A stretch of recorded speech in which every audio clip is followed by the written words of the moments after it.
de la Facultad de Derecho en nombre del señor director Raúl Contreras Bustamante, del jefe de la División de Universidad Abierta, el maestro Fausto Pedro Lazo Vázquez, les damos la más cordial bienvenida. El día de hoy tenemos el gusto de tener al maestro Armando Escamilla Gutiérrez, que nos va a dar la conferencia Régimen Laboral de los Trabajadores del Estado. Me voy a permitir leer su síntesis. Él es doctorante en Derecho, maestro y licenciado en Derecho por la Facultad de Derecho de la UNAM. Es certificado como docente con una antigüedad de 23 años, miembro fundador de Enlace Jurídico Académico, conferencista en diversos estados de la República, abogado postulante en materia de trabajo, despacho desde 1984 a la fecha, diplomado en docencia para la educación a distancia. En la Facultad de Derecho, aquí en Ciudad Universitaria, ha dado en escolarizado en el sistema de universidad abierta, a distancia y posgrado, desde 1991 a la fecha, en las materias de Derecho Procesal Civil, Derecho Individual, Colectivo, Procesal y Práctica Forense del Derecho del Trabajo, Teoría del Estado y Derecho de la Seguridad Social. En la División de Estudios de Posgrado, al lado de las garantías sociales a derechos humanos y formación política del Estado mexicano. En la Administración Pública ha trabajado en la PGR, en el IMSS Gobernación, en MISTE, Cámara de Diputados, Semarnat, Economía, PGR, PGJDF, UNAM, SEP, Junta Federal de Conciliación y Arbitraje. Le damos la más cordial bienvenida al maestro, por favor, muchas gracias.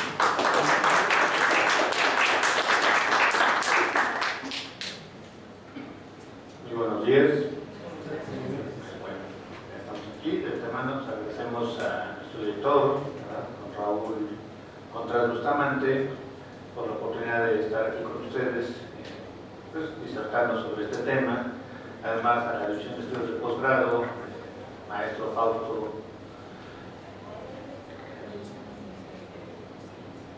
raso horario de decir otro Fausto, pero no, Fausto, que además es mi amigo, ¿verdad? Creo que se molestaría que le cambie los apellidos. Entonces, y bueno, pues a la compañera que también tan amablemente nos está aquí presentando, ¿verdad? Y bueno, pues para entrar en materia, vamos a acotar el tema, que es el régimen laboral de los trabajadores del Estado, y pues vamos a referirnos básicamente a trabajadores del orden federal, base, confianza y servicio público de carrera. Porque, bueno, pues todavía nos quedan por ahí los órganos públicos autónomos. Bueno, y de entrada también agradezco aquí la presencia de mi amigo Guillermo Sumaya, maestro también de la facultad, que nos acompaña, y además de todos ustedes, el que estén aquí con nosotros. Pero bueno, les decía que íbamos a hablar de pues, los trabajadores de la Federación, Poder Ejecutivo, Legislativo y Judicial, órganos descentralizados y todavía no se reforma, entonces todavía se dice y del Distrito Federal. Sería de la Ciudad de México, pero de acuerdo al decreto que crea las bases para la Constitución, señala que en todo momento, en 2018, se hará la ley de los trabajadores al servicio de la Ciudad de México, e inclusive en 2019 se creará el tribunal para estos trabajadores, con lo cual pues, el Trifeca se va a quedar un poco abandonado, bueno, el Tribunal de Conciliación y Arbitraje, porque uno de sus principales clientes de este tribunal son los trabajadores del Distrito Federal, ¿sí? Pero bueno, luego tenemos ahí todavía que pues tenemos un desorden, porque vamos, tenemos un apartado A, tenemos un apartado B, tenemos en todo momento trabajadores bancarios que están dentro del apartado B, pero que se rigen bajo un reglamento. Tenemos la legislación que rige en todo momento a los órganos autónomos, ¿verdad? Como es el IFE, como es el TRIFE, que en todo momento van a tener su propia justicia. Tenemos a la Suprema Corte, que en todo momento también tiene su comisión para ver sus asuntos, igual del Consejo de la, del Consejo de la Judicatura, ¿verdad? Lo cual pues, nos provoca una gran, ¿cómo podemos llamar?, confusión, ¿verdad? Porque lejos de tener un decir, una situación sencilla para poder entender la materia laboral, donde se debería haber un solo apartado, donde desde 1907 y aún antes, ¿verdad? Y aún antes, el trabajo era uno solo, ¿verdad? Ahorita vamos a ver algún antecedente por ahí que traemos anotado. Y bueno, desgraciadamente los intereses, vamos a decir así, el tener dividido a la clase trabajadora, bueno, provocó que se llegara a una separación, que sea un apartado A, un apartado B, que en ese entonces justificaba que era una distinta naturaleza, que el apartado A es el ánimo de lucro, y el apartado B más bien es el interés social, literalmente vamos a decir, no tiene ese ánimo de lucro, sino de servir, ¿verdad? Pero bueno, creo que esto no estaría peleado en otro momento, no es que haya ánimo de lucro, algunos dirían que hoy día los políticos traen ese ánimo de lucro, porque bueno, pues parece ser que cada vez que llega un nuevo partido, pues desgraciadamente tenemos un gran problema ahí de corrupción, ¿verdad? Y pues vaya que lucran con el poder, pero bueno, ese es otro tema. Ordenadamente, nosotros este es nuestro enfoque. Y vamos también a tratar de ver si la legislación burocrática es acorde con pues, la reforma a los derechos humanos que se promulgó en 2011.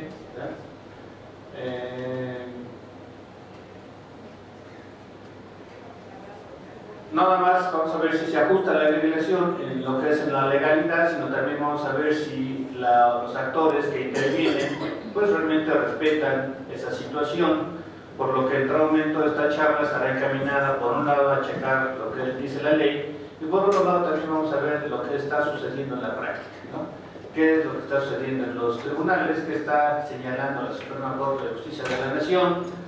Y que bueno, en otro momento, pues ya veremos más adelante que creo que traen el camino equivocado, puesto que hoy día, al estar de moda los derechos humanos, estas tesis que están sacando últimamente, pues creo que están atacando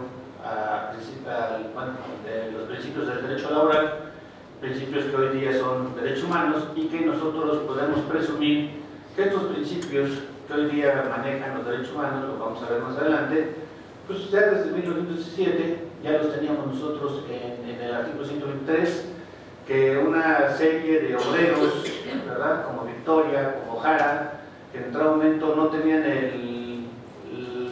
la preparación, los conocimientos, pero sí tenían la sensibilidad, ¿verdad?, de la clase obrera en cuanto a ver los problemas que les aquejaban y que sirvieron para que en otro momento ellos propugnaran por una justicia real, no una justicia formal. Justicia real, ¿verdad?, que hoy día está muy de moda con las teorías de la argumentación jurídica, como ustedes ya habrán visto en sus cursos, en sus materias, ¿verdad?, en la teoría jurídica contemporánea, en otro momento, que hablan de un realismo jurídico apartado del formalismo kelseniano, ¿verdad? Pero bueno, esto ya nos vamos a adelantarnos. Seguimos. Decía yo que antes de 2017 ya se preveía que no tenía por qué haber una separación, tal es así que en el artículo 71 de una ley de trabajo de 1915, bajo el régimen Yucatán, bajo el régimen del general Alvarado, y leyes que se conocen después como las 5 hermanas, preveía el trabajo burocrático, ¿no? O bueno, el trabajo del servicio del Estado, pero para hacerlo más breve vamos a hablar de trabajo burocrático, ¿verdad? Porque hay autores que señalan que no estaba previsto, ¿verdad? Y que inclusive el motivo en 1931, cuando se da la nueva ley, la ley federal del trabajo, perdón, se da la ley federal del trabajo, se federaliza la legislación, se señala que, pues no, que la parte del trabajo al servicio del Estado no estaba contemplado o no se contempló, ¿verdad?, en el artículo 123 en 1917. Como les digo nuevamente, pues ya lo habíamos visto, ya en 1915 ya se había visto el proyecto de Emilio Portes Gil, que al final sirve de base para la ley del 31, ya está previendo el aumento también, nada más que pues pudieron más los intereses, ¿verdad?, de otras personas para en este momento sacar de la ley el trabajo burocrático y dejarlo a las leyes de servicio civil, que nunca se expidieron, ¿verdad? Una que otra, alguno que otro por ahí Estado sacó.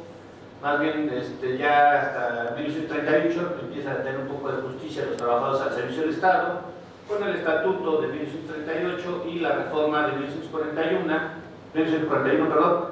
Posteriormente viene la invención de la reforma del apartado B y se crea este apartado en 1960, ¿sí? Donde, bueno, pues el general Cárdenas, no es cierto, Cárdenas es el Estatuto, perdón, ¿verdad? El Estatuto es bajo, de alguna manera, pues para aglutinar gente, para manejar, finalmente tenemos que ver que el derecho laboral, el gran mérito que tiene es que logró dar paz a un estado conflictivo que venía de una revolución, ¿verdad? Y fue a través de esta serie de derechos que se dieron, la ley agraria y la ley del trabajo, que se apaciguó nuestro país, ¿verdad? No obstante que el régimen fue de generales los que venían gobernando, pero bueno, fue la forma como dicen, se bajó la revolución del caballo, una de las formas, ¿verdad? Al haber quedado los trabajadores al servicio del Estado a la deriva, pues sí hubo inconformidades porque cada cambio de gobierno, pues estos señores salían fuera. Algo sucede hoy día, ¿verdad? Hoy día también está sucediendo esta situación de una forma alarmante. Tan es alarmante que el Tribunal Federal de Conciliación y Arbitraje no se da abasto por tantas demandas ante cambios de gobiernos, de cambios de partidos políticos, ¿verdad? Que entran, que sea PRI, que sea PAN, que sea PRD. El DDF, por ejemplo, no tenía clientela, pero a raíz de que, si no me recuerdo, en 1997, que llega Cuauhtémoc Cárdenas, entra el PRD y se da una serie de despidos que llenan de asuntos al Tribunal Federal de Conciliación y Arbitraje, que inclusive desplazan a la CEP. La CEP era el principal cliente de este tribunal y bueno, el DDF lo ha desplazado el día de hoy. Como decía, bueno, la ley reglamentaria es de 1963 y bueno, esta ley era una ley híbrida en todo momento porque no se sabía bien si era laboral o era administrativa, e inclusive había una corriente que se hablaba del derecho administrativo del trabajo, lo que gracias a la jurisprudencia, quiero decir gracias a Dios, pero somos laicos, gracias a la jurisprudencia, pues fue modificándose, ¿verdad? Por ejemplo, el nombramiento es un acto administrativo. Si no hay nombramiento, ustedes no son trabajadores al servicio del Estado, ¿verdad? Nombramiento o listas de raya es un acto administrativo. ¿Y cómo se terminaba esa relación? Con otro acto por el cual les daban por cesados los efectos. Las incongruencias, inclusive en la Ley Federal de los Trabajadores al servicio del Estado, inclusive, que decía que son causales de cese la muerte. Me imagino yo que cuando alguien se muere, tendrá uno que ir a su casa y entregarle, decirle a los deudos, permítanme un momento con su finado, ¿verdad? Y pues abren la caja porque pues ya aquí traigo mi cojín para que me firme de recibir de que está cesado por haberse muerto, ¿verdad? Esas incongruencias. La Ley Federal del Trabajo sí distingue causas de rescisión y causas de terminación. La causa de terminación es la muerte del trabajador, la incapacidad manifiesta. Pero en la ley burocrática lo manejamos como causas de cese. Cese, que estamos hablando otra vez de derecho administrativo. Pero digo que la jurisprudencia ahí afortunadamente avanzó, ¿verdad? Avanzó y hoy día, bueno, pues cualquier documento puede hacer las veces de nombramiento, ¿verdad? Siguiendo un poco la teoría de la relación de trabajo. Bueno, la legislación actualmente tenemos a los trabajadores de base, de confianza, trabajadores de confianza que hoy día están subdivididos en servicio profesional de carrera, ahí tenemos el fundamento, ¿verdad? Por lo que hace a los trabajadores de base, pues rápidamente podemos decir que están protegidos, sobre todo en la parte individual, ¿no? Sus condiciones son mejores que los trabajadores del apartado A. En el aspecto colectivo es donde en todo momento, bueno, pues hay violaciones a convenios, ¿verdad? A convenios internacionales, unos ratificados, otros que no, aunque no estén ratificados, pero vamos a decir, hay un principio de congruencia en materia internacional que dice, bueno, tú estás afiliado a mi organismo, pues de alguna manera tienes que seguir las políticas y las directrices que este organismo está dictando. Caso contrario, pues vamos a decir, no hay una congruencia en ese sentido de decir, bueno, pues o estás conmigo o no estás, porque bueno, por un lado estás bajo los postulados de la OIT, pero por otro lado tu legislación dice lo contrario, ¿verdad?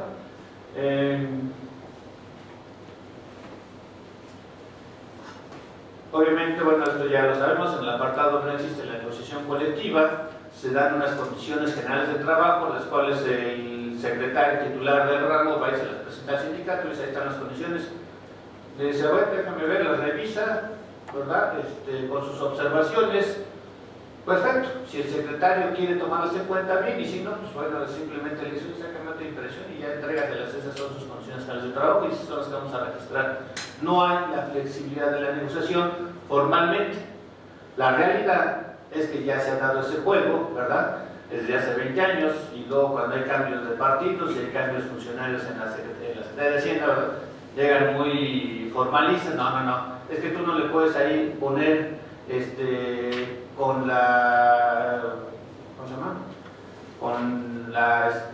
Con el consentimiento del sindicato, nada más escuchando al sindicato. Dice, sí, ¿sabes qué? Pues estamos firmando nuevas condiciones de trabajo, pero la realidad que con la participación del sindicato ya está desde hace 15 o desde hace 20, entonces si tú me vas a modificar esas cláusulas para ponerle que sea nada más escuchando la opinión del sindicato, pues no te firmo condiciones generales de trabajo, ¿verdad? Y bueno, pues entonces una vez que aprenden en la curva de aprendizaje de estas gentes que están en Hacienda, que revisan las condiciones generales de trabajo, pues ya van a entrar y decir, bueno, está bien, entonces firme. Realmente lo que importa es el paquete económico. Nuevamente, aquí la jurisprudencia también ha actuado en beneficio, ¿verdad? Porque en el apartado B nada más se permite la sindicación única. Entonces, bueno, ya la jurisprudencia dice, no, sabes que sí se puede en otro momento hacer, porque es violatorio del convenio 87, bueno, que haya pluralidad de sindicatos, y por eso ya vemos a las dependencias de gobiernos que hay 2, 3, inclusive hasta 6, como por ejemplo en la PGJDF, ¿verdad? Tiene 6 sindicatos. Tampoco es bueno porque se atomiza la fuerza de los trabajadores. Inclusive también ya los sindicatos están demandando en otro momento sus propias condiciones de trabajo gremiales, lo que no se daba en el apartado B. En el apartado A sabemos que se pueden hacer condiciones contrato colectivo, y cuando un sindicato agremia a la mayoría de los trabajadores de una sola profesión, ¿verdad?, pueden firmar su contrato colectivo gremial. Caso Universidad Nacional, donde en algún momento pues, tenemos 2 sindicatos gremiales con un contrato colectivo, bueno, con 2 contratos colectivos gremiales, que nos distinguen los administrativos y los académicos. Pertenecemos al gremio de los académicos, pertenecemos al gremio de los administrativos, y cada quien tiene su sindicato. Podría haber el sindicato de empresa, uno solo, como en la Metropolitana, como en el Colmex, ¿verdad? Y otras universidades que en otro momento tienen un solo sindicato donde aglutina trabajadores académicos y administrativos, ¿verdad? Vamos a decir, como primera conclusión, bueno, pues en la parte individual se respetan los derechos humanos de los trabajadores de base. En la parte colectiva, pues, como estamos diciendo, ya no es acorde esta situación, puesto que están violando pues, derechos colectivos, ¿verdad? Derechos colectivos que, bueno, habría aquí a que discernir si son derechos humanos, no son derechos humanos. Algún día, bueno, hace poco fui a una conferencia donde insistían mucho en hacer la distinción entre derechos constitucionales y derechos humanos, ¿no? De pronto dijeron, ya todos son derechos humanos, pero yo me encontré esta novedad hoy día de que hay quienes dicen, no, es que hay derechos constitucionales que no son humanos, pero que están en la Constitución y en materia de trabajo, entonces no se deben de confundir. Bueno, dije, está muy bien que sean tan especialistas, ¿verdad?, de poder decir, no, es que este sí es constitucional y este es derecho humano. Importante, interesante, pero ante la embestida que está sufriendo el derecho laboral hoy día, pues mejor creo que deberíamos enfocar nuestras baterías, ¿verdad?, en este momento a defender lo que con tantos años se ha conquistado en México, en Europa, aún y cuando no crean aquí, dicen, no, o sea, aquí los sindicatos son vendidos, los sindicatos son charros, ¿verdad? Bueno, tuvieron su curva en otro momento, pues ahí están los movimientos de represión a los ferrocarrileros, a los maestros, a los trabajadores de la educación, todos fueron reprimidos enteramente, ya después de ahí ya los compraron, los electricistas, ya hasta los desapareció la idea, ¿verdad? Formaron parte, ¿verdad? Fueron parte importante en la conformación del derecho laboral en México, todos ellos, ¿verdad? Tuvieron su parte que, bueno, ya después se han desviado, se han desvirtuado.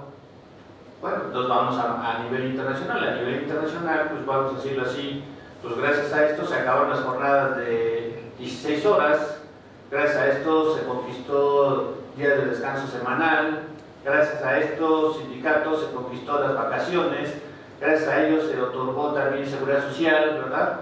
Porque bueno, pues ¿qué pasaba cuando un trabajador sufrió un accidente de trabajo? Pues le daba gracias a Dios si no le cobraban la máquina que acaba de descomponer con su brazo, su pierna que se le había triturado ahí.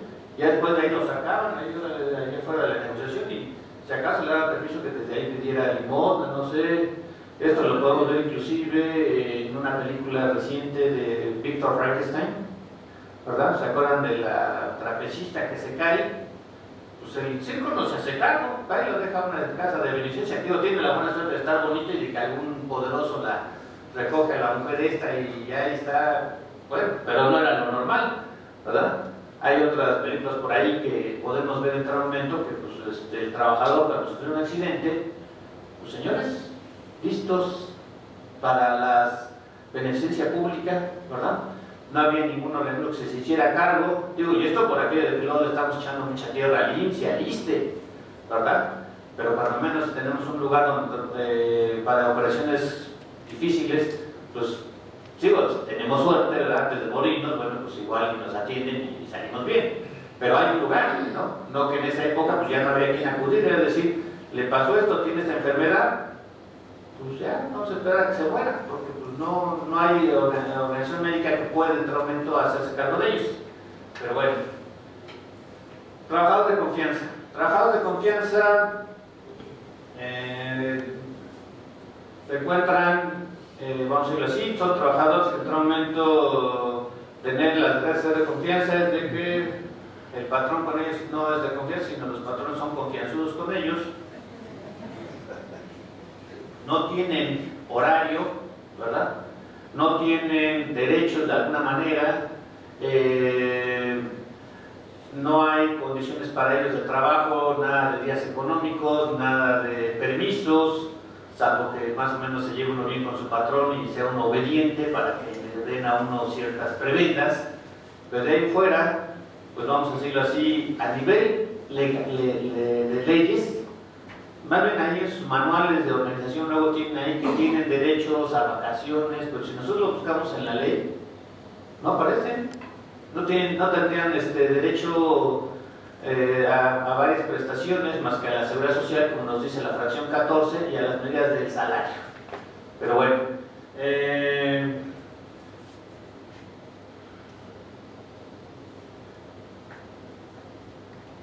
esta situación, bueno, y en esta situación, bueno, sí, algo muy importante, que los trabajadores de confianza no tienen derecho a la estabilidad del empleo. La estabilidad del empleo debemos de entenderla como solamente, así yo lo entiendo, ¿verdad? El derecho que tengo a regresar a mi trabajo si es que no he dado motivo para que me rescindan. Y yo estar en mi trabajo todo el tiempo que yo quiera, ¿sí? Ese es el derecho a la estabilidad del empleo, y así yo lo he entendido, así lo ha señalado Mario La Cueva. Solamente que, bueno, vamos a ver más adelante que este derecho en todo momento se ve cooptado a que no tiene derecho el trabajador de confianza al servicio del Estado a la estabilidad, ni derecho a una indemnización, y es otra cosa. Porque a los del apartado A, a los trabajadores de confianza, sí tienen derecho, dice el artículo 123, ¿verdad? Fracción 22, en todo momento que, bueno, el trabajador podrá optar en todo momento por la reinstalación o la indemnización, ¿sí? Y que la ley va a decir cuáles son los trabajadores de confianza que están fuera, bueno, cuáles son los trabajadores de confianza, los cuales tienen derecho a una indemnización. A lo mejor no pueden regresar a trabajar, ¿verdad? Pero nuevamente, entonces, creo que la estabilidad la tienen, si bien siempre no tienen derecho a la estabilidad, al tener derecho a indemnización estamos hablando de que son dos cosas diferentes, ¿no? Sin embargo, como digo nuevamente, en el apartado B lo entendemos diferente, ¿verdad? O así lo ha entendido la Corte, donde dice que esta estabilidad resulta coherente con el no modelo de constitucionalidad, o para verlo elegantemente. después de hacer toda una disección, ¿verdad? Pues yo haciendo esa disección efectivamente, bueno, si una cosa es la estabilidad y otra cosa es la indemnización, ¿verdad? Y una cosa no está peleada con la otra. Y bueno, aquí decimos que es violatorio del artículo 1 de la Constitución y vamos a decir más adelante por qué. Bueno, lo que llamamos Mario de la Cueva nos dice que otorga el carácter permanente de la relación laboral, esta estabilidad, ¿verdad? Y solamente por voluntad del trabajador se va a disolver. La fracción 14 del 120 dice que no tienen derecho a la estabilidad, que nada más tienen derecho a las medidas de protección del salario y de la seguridad social.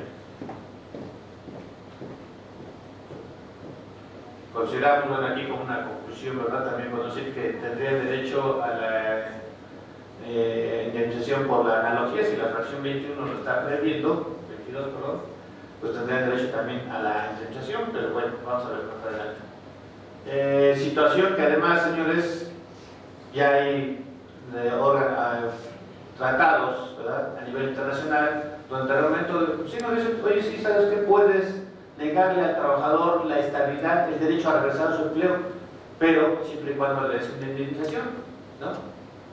Y aquí no hay indemnización para el trabajador de confianza. Luego vamos con el trabajador de carrera, pero el de confianza de entrada no tiene derecho a indemnización, porque dicen que aquí está en la ley, lo cual ya es contrario al protocolo adicional de la Comisión Americana sobre Derechos Humanos en materia de derechos económicos, sociales y culturales, protocolos de El Salvador. En el artículo 7, inciso dice: en caso de despido injustificado, el trabajador tendrá derecho a una indemnización o a la readmisión en el empleo o a cualquier otra prestación prevista en la legislación nacional. La legislación nacional está previendo la indemnización. Entonces, ¿por qué el trabajador de confianza no va a tener derecho máxime si el del apartado A sí tiene derecho a una indemnización? Entonces, esto es discriminatorio, ¿no? Pero bueno. Yo digo, es incongruente con el nuevo modelo constitucional, la fracción 14, ¿sí? Entonces, que no permite la restauración, a cambio de la restauración, no permite la restauración a cambio por lo que la actual restauración viola el principio de la igualdad y se transforma en discriminatorio, ¿sí? Apartado A sí tiene derecho a indemnización, apartado B no tiene derecho. Y bueno, pues aquí esto es así como para llorar un rato, ¿verdad? El privado del trabajador al pago de indemnización, salarios y prestaciones, además de condenarlo a la ignominia, a la miseria, ¿sí? Porque, señores, gente con 20 años de trabajo lo corren y no le dan absolutamente nada, pues probablemente es dejarlos en la situación de, después de 20 años, a ver dónde consiguen trabajo, ¿verdad? Habrá gente, inclusive me ha tocado ver que, pues sí, eran ingenieros, eran médicos, eran abogados, eran lo que ustedes quieran, pero 20 años en una dependencia, y si no se preocuparon por actualizarse, pues sí, hace 20 años se titularon de ingenieros, de químicos, ¿sí? Un químico un día me vino a ver, oye, yo estoy en el Instituto Mexicano del Petróleo, estoy en el, ¿cómo se llama?, en la oficialidad de partes, siendo químico, de la oficialidad de partes, nada más recibiendo ya, porque dice, bueno, es que la verdad no me he actualizado, y pues no sé cuáles son los procesos actuales que está llevando a cabo, por lo tanto yo ya no entro dentro de la maquinaria técnica. Y ahora me quieren correr, ¿qué voy a hacer? ¿Sí? ¿Dónde voy a conseguir un empleo cuando pues realmente químico, como se dice químico, pues ya difícilmente, ¿verdad? Entonces, pues no, simplemente no va a obtener el nivel de vida que tenía. Y bueno, incide en sus derechos humanos al principio de máxima protección, donde quedó la máxima protección, donde quedó la igualdad y la no discriminación, ¿verdad? De los derechos colectivos que ni hablamos porque ya vemos que no van a tener nada, ¿no? Entramos a los servicios públicos de carrera. Los servicios públicos de carrera, que fue una invención de 2004, últimamente. Es bueno el servicio civil de carrera, desgraciadamente aquí lo hemos pervertido. ¿Quién está en el servicio civil de carrera? Director general, director de área, directores generales adjuntos, su director de área, jefe de departamento y los enlaces, ¿verdad? Y todavía se dieron tiempo para hacer más. En el momento dentro de la ley de servicio social de carrera, los que no están dentro de la ley están los que están dentro del sistema de seguridad pública, de la seguridad nacional, personal civil de la defensa nacional y de Marina, Servicio Exterior Mexicano, los secretarios de despacho, jefes del departamento administrativo, subsecretarios, oficiales mayores, jefe o titular de la unidad y cargos homólogos y el personal adscrito a las oficinas señaladas. Las gentes que están, que tienen la desgracia y la fortuna de estar en esas oficinas tampoco pertenecen al servicio profesional de carrera y nada más son de confianza. ¿Sí? Estos que estamos mencionando son de confianza, aunque no pertenecen al servicio de carrera, nada más los que enumeramos anteriormente. ¿Cuál es la problemática? Bueno, es que el servicio profesional de carrera sí tiene ya derecho a una indemnización, como que de pronto les hizo justicia a la revolución, nada más de pronto, después vamos a ver que ese de pronto la Corte pues lo echó abajo, ¿verdad? Nuevamente, estos trabajadores tienen servicio profesional de carrera de naturaleza híbrida porque su ley es administrativa y es administrativa y es laboral. Tan es así que el 79 y el 80 dicen, bueno, para los casos de materia laboral, el tribunal será el que va a conocer. Para el caso de controversia de carácter administrativo, es el Tribunal Federal de Justicia Fiscal y Administrativa. O sea, ya no ahí habría que ver de la ley cuáles artículos o qué derechos y obligaciones pertenecen al ámbito administrativo y qué otros pertenecen al ámbito laboral.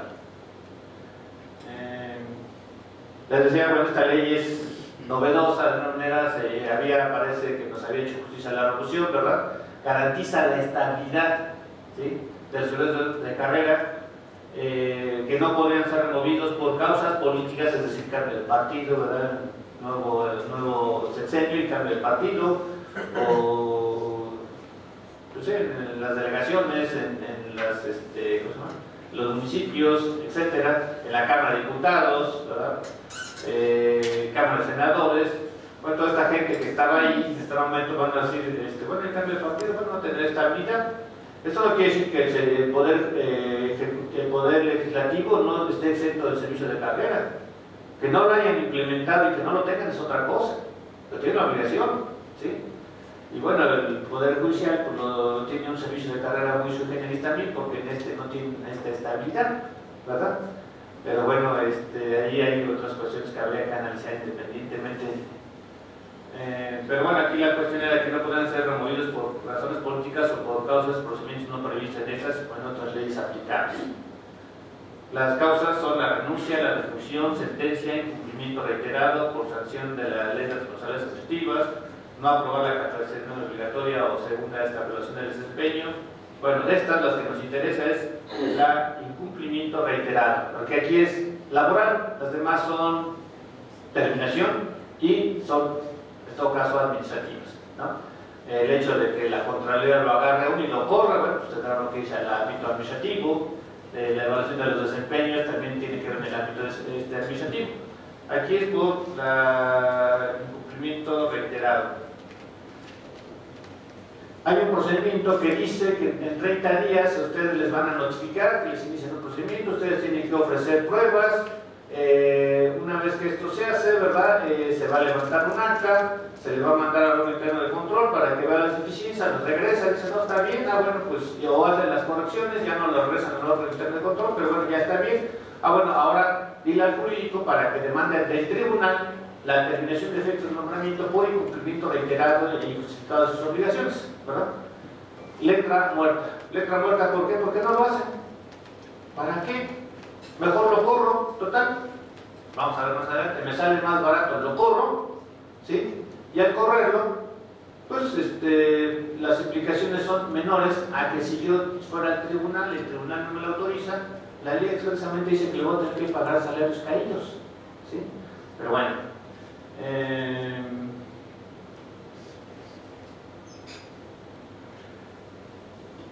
el artículo 10 de la Ley de Servicios de Carrera, fracción 10, señala el derecho que tienen a una indemnización, ¿sí? Dice indemnización legal. Pero, ¿cuál es esta indemnización? ¿Verdad? ¿Cuál es el contenido que debe de darse? Hay un colegiado que se aventuró a dar una sentencia muy interesante que decía que si no se observaba este procedimiento, tenían el derecho a ser reivindicados a sus derechos y, es decir, regresados, no reinstalación, para no, es que no, la Constitución dice que no tienen derecho a la reinstalación, perfecto, vamos así, no vamos a reinstalarlos, simplemente los vamos a regresar a su lugar de trabajo, ¿verdad? Porque no se agotó el procedimiento.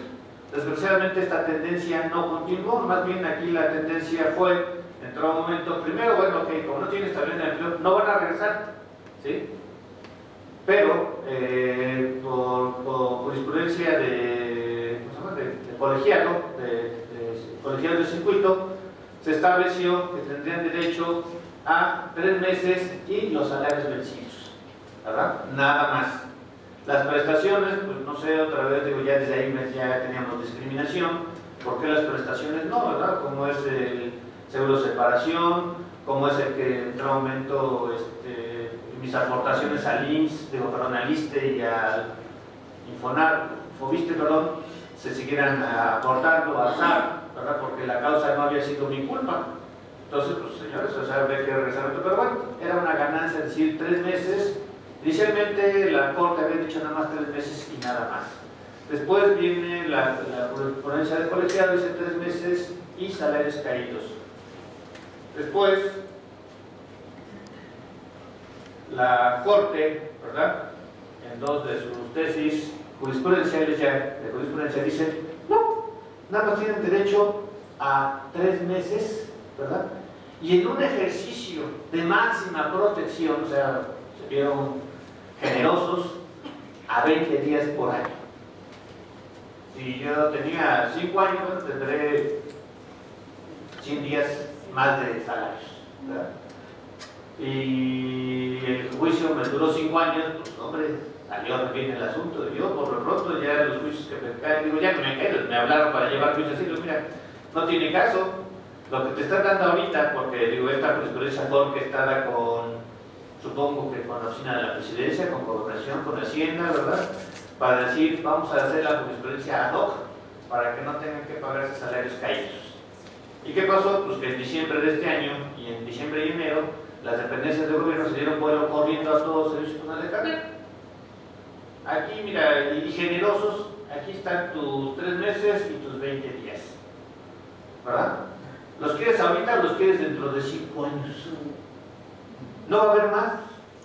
Me hablan, oiga, fíjese que, mira, vamos a ser honrados, cosa que no se nos reconocen los abogados, que ya saben que sí somos, ¿verdad? Pero bueno, entonces, mira, pues realmente recíbelos. Lo otro, lo vamos a llevar al procedimiento y después nos vamos a ir a la Corte Interamericana de Derechos Humanos a ver si pega, ¿verdad? Y después de ver cuántos años, a ver qué nos resuelven. Así que si ahorita te están dando 800, 900 mil pesos, pues tú dices, hazle cuenta que le vas a jugar a la lotería. Aquí a nivel nacional, pelas, que la Corte ya dio la última palabra. A nivel internacional, a lo mejor sí les enmiendan la plana y les dicen que vamos a señalar más adelante, como es violatorio de pactos internacionales, tendrás que darles sus salarios caídos, ¿verdad? Para evitar la discriminación. Pero bueno, eso es una aventura. Tú dices, si le quieres invertir, a ver, digo, de todos los que me hablaron, pues llegaron a la conclusión que más valía recoger sus 500, 900, 1 millón, ¿verdad? Porque además, si les llevaba yo el asunto, pues mi 30%, porque pues, si no, ¿de qué come el abogado, no? Obviamente, digo, de todos no comí, porque bueno, pues ni el 30 ni nada, porque pues no tiene caso, ¿no? Pero bueno, como leo estas 2 tesis, bueno, son ya jurisprudencia, ¿verdad? Donde dice, no tiene derecho a salarios caídos, y generosamente a 20 días por cada año. Señores, es lo mismo que el trabajador de confianza. Si bien es cierto, el de confianza no tiene ni derecho a esto, ¿verdad? Pues eso finalmente tampoco ayuda mucho, y menos en este año. Pregúntenles a todos los que los corrieron en diciembre y en enero si han encontrado, si cerraron plazas, salvo que sea uno muy amigo de alguien, haya uno colaborado en campañas políticas, ¿verdad? Llega uno, yo estuve en tal campaña y se los digo, no porque me lo contaron, yo estaba en esas áreas de recursos humanos en todo momento y aquí se llama? El currículum, perdón, el perfil del puesto decía que tenía que tener licenciatura, experiencia de 5 años, de 7 años, pero bueno, venía por allá arriba el currículum, hay que meter a esta persona, tiene secundaria, con carta de buena conducta, ¿verdad? Y con mención honorífica en la secundaria, pero estuvo en 3 campañas. Entonces, pues a modificar el perfil, ¿no? Inclusive, no sé, decir en alguna ocasión hasta la cocinera, yo no sé, bueno, también para qué le meten que la cocinera tiene que tener preparatoria, ¿verdad? Y bueno, pues llega el secretario y dice, me meten a Ramona porque pues, es la que me ha avisado toda la vida. Yo estaría de acuerdo con él, digo, pues el sazón es el sazón, ¿verdad? Si uno está metido en la secretaria, pues siquiera que coma uno algo sabroso, ¿verdad? Sin embargo, bueno, pues oiga, ¿qué cree, señor secretario? Pues ese perfil dice que tiene que tener, y esta señora no tiene ni la primaria. No se dan cuenta. No, es más fácil. Bueno, ustedes dicen, ¿nos las meten ustedes o los cambiamos ustedes para que otros sean los que nos... Entonces, vamos, entonces hay que cambiar el perfil ad hoc para los nuevos funcionarios que están llegando y que desgraciadamente, pues, muchos, ¿verdad?, que les llegó la oportunidad, y lo que decía la compañera es cierto, algunos venían con el visto bueno del secretario y traían sus títulos patito. Y que les dijimos, señor secretario, mire, pues está muy bien su recomendado, pero ¿qué cree que acabamos de ver esto? Usted dice, yo le mando para que usted me lo firme. Bueno, señora secretaria, ¿para qué se lo mandamos al particular del secretario, al particular del oficial mayor, ¿verdad? Y después venía, qué pena, no será una confusión, pero por lo pronto déjenlo así, no hay problema. Digo, en la mayoría de las dependencias, algunas tengo entendido que cuando llegaron con aguas con eso de llevar, sobre todo el PGR, ¿verdad?, no nada más no les dieron trabajo, les iniciaron procedimiento, ¿sí? Y ahí fueron a dar al tanque por andar usando títulos falsos, así que aguas, yo creo que en gobernación, en PGR, en seguridad pública, pues no sería recomendable llevar esos títulos que rebotan, ¿verdad? Las otras, bueno, pues a lo mejor vale la pena arriesgarse, ahí ustedes dirán, pero bueno, esto de que los salarios del artículo 10, la ley de servicio final no comprende los salarios caídos, si bien es cierto que el artículo 10 señala la indemnización, también es cierto que el reglamento de la ley de servicios profesionales de carrera habla de salarios, ¿sí? Así que no me digan que no. El artículo, bueno,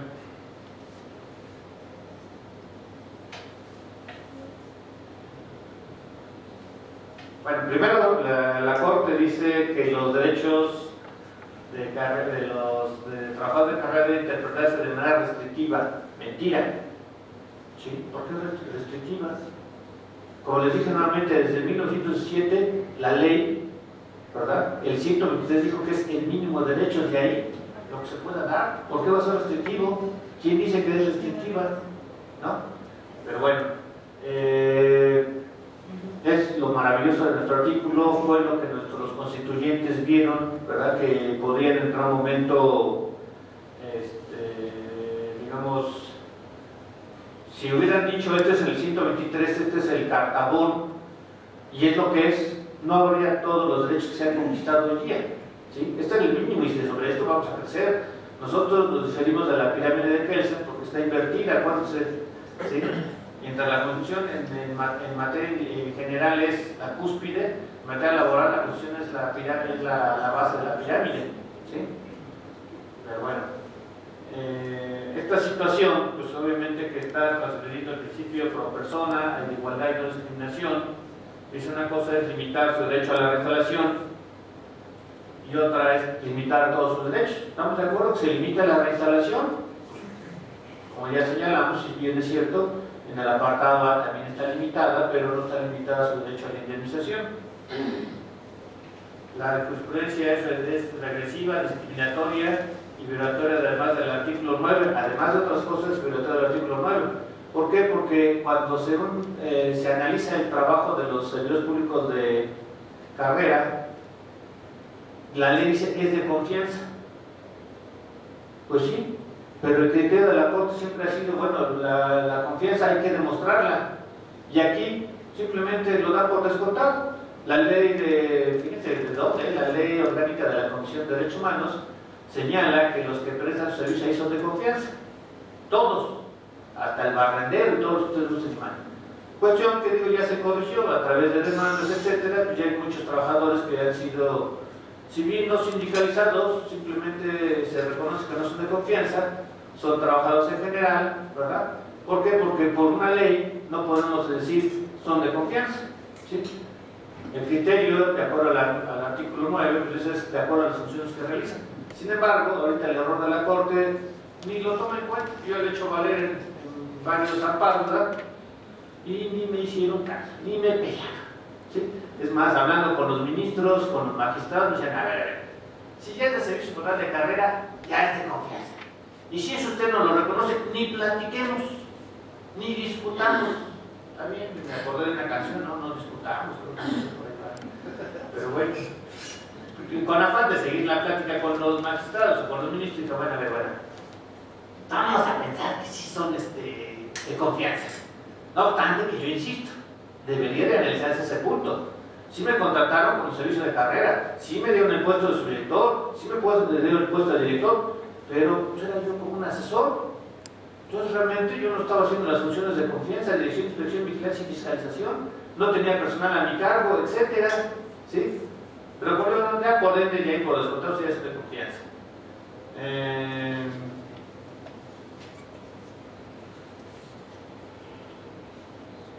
Ya, como hemos señalado, es discriminatoria esta jurisprudencia porque lo distingue entre apartado A y apartado B, ¿verdad? Apartado A, apartado B, el apartado A sí tiene derecho a indemnización, nosotros no tenemos derecho a indemnización. Además, ¿verdad? Cuando corren a uno de base, sí tiene derecho a sus salarios caídos. Cuando lo corren a uno por ley de responsabilidades públicos, si no le compraron a uno la causa, también tiene derecho a los salarios caídos. Si es por motivo penal en tal momento, tiene uno derecho inclusive, ¿verdad? Ahí lo hemos visto en cierta institución de justicia, donde llegan los policías y pues les pagamos todos, ¿verdad? A los únicos que no les vamos a pagar son a los de servicio personal de carrera, porque la Corte así lo dijo, que no tienen derecho a los salarios caídos, ¿sí?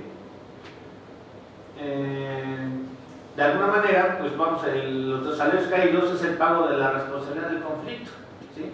Todas que el patrón me corrió inadecuadamente, pues tiene que tener una responsabilidad, pero ahorita la Corte les eximió esa responsabilidad.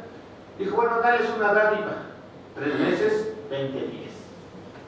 Los juicios que valen 5 millones se transforman en 500,000 pesos, y eso ya es mucho, ¿verdad? Dependiendo del salario, ¿verdad? Pero bueno, entonces, darles un 10%, pues ya para que pongamos nuestro changarro, ¿verdad? Ya con 500 yo creo que sí nos alcanza. Lo que les decía el artículo 81, segundo y tercer párrafo del reglamento, resuelve autorizar la separación del servicio público. Dice, cuando el tribunal resuelva autorizar la separación, el servicio público no tendrá derecho al pago de salarios u otra cantidad. A contrario sensu, si el tribunal no autoriza porque el despido fue injustificado, pues entiende que tiene derecho al pago de salarios caídos. Lo que contradice frontalmente a lo que señala la Corte cuando dice, es que el legislador no previó, si lo hubiera previsto, lo hubiera puesto. Pues ahí está. Nada más que los señores yo creo que no saben, ¿verdad? No se han dado cuenta que la ley de servicio escolar de carrera tiene una ley reglamentaria, un reglamento, perdón, ¿sí? ¿Cómo vamos?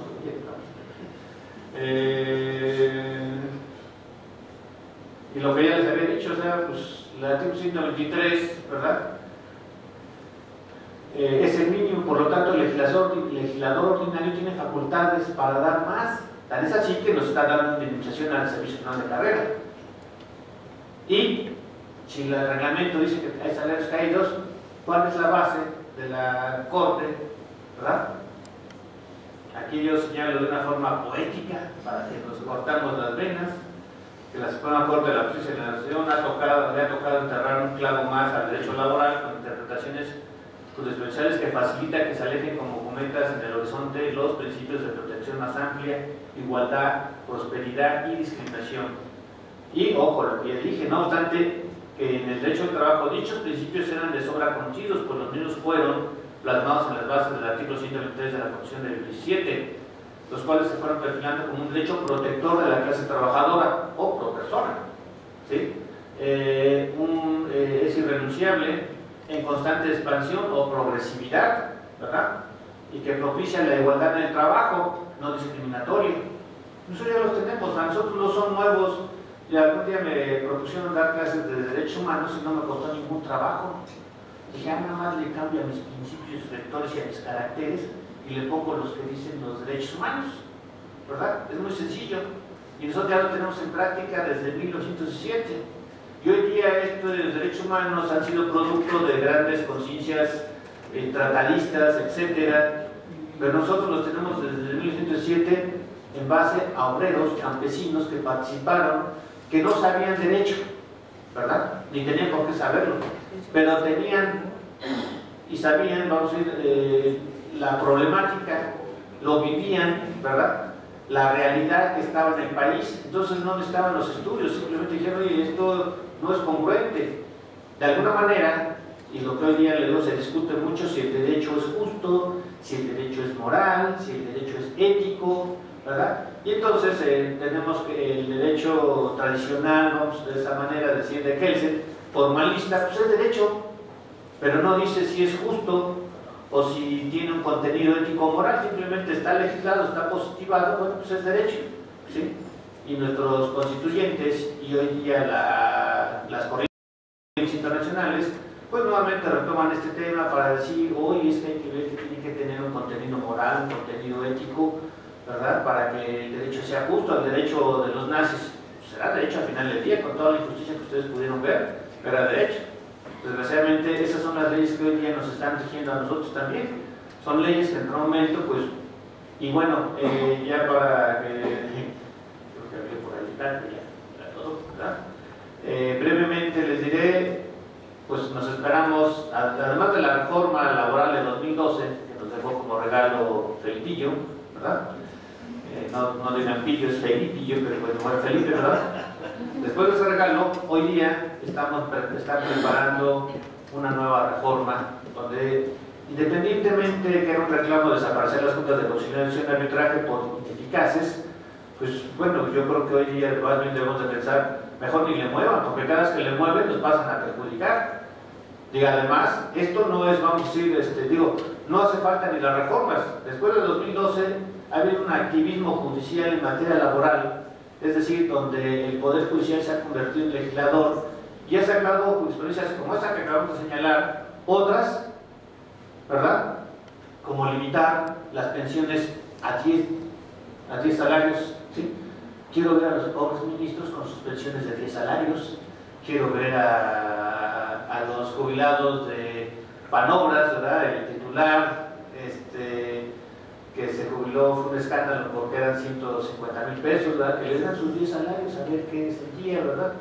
Pero bueno, los ministros simplemente que se jubilen con 10 salarios, los magistrados, etc. Sí se las limitaron, que en varios estados renunciaron, ¿verdad?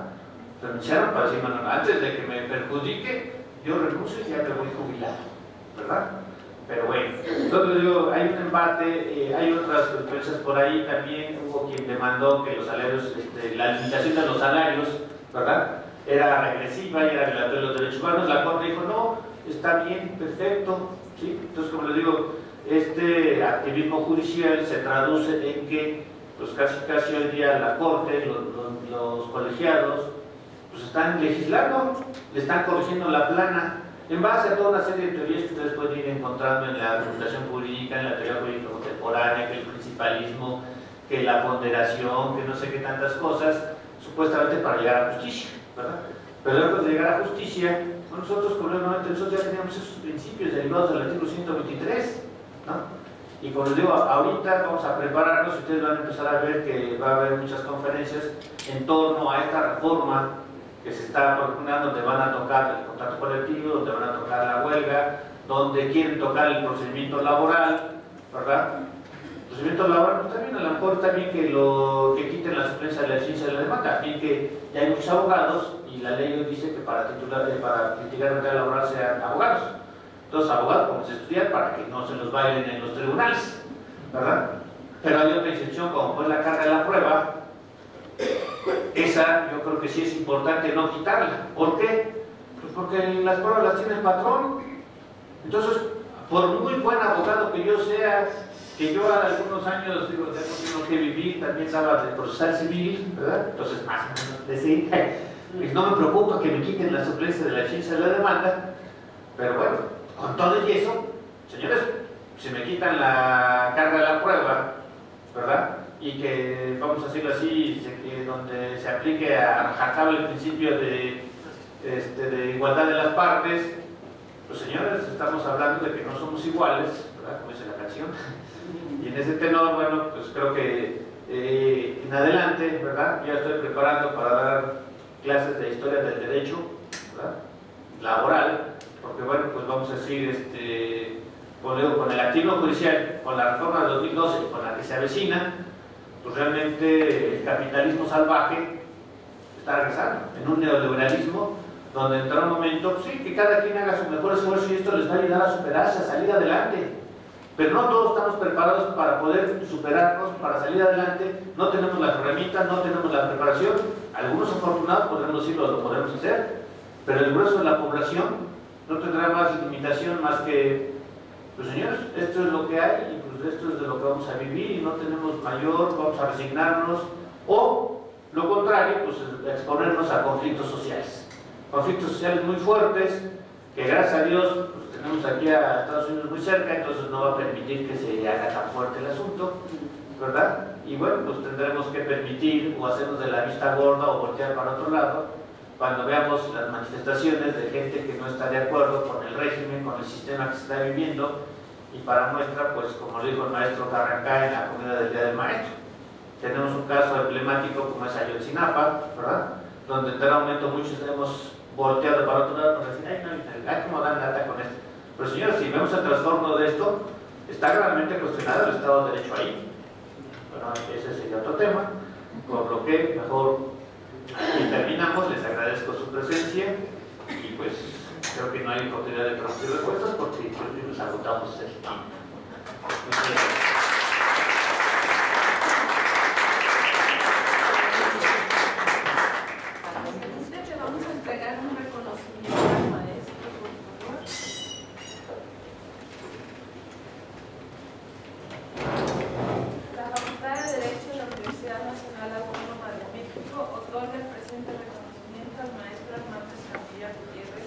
por su valiosa participación como ponente de la conferencia Régimen Laboral de los Trabajadores del Estado, que tuvo verificativo el día 14 de mayo del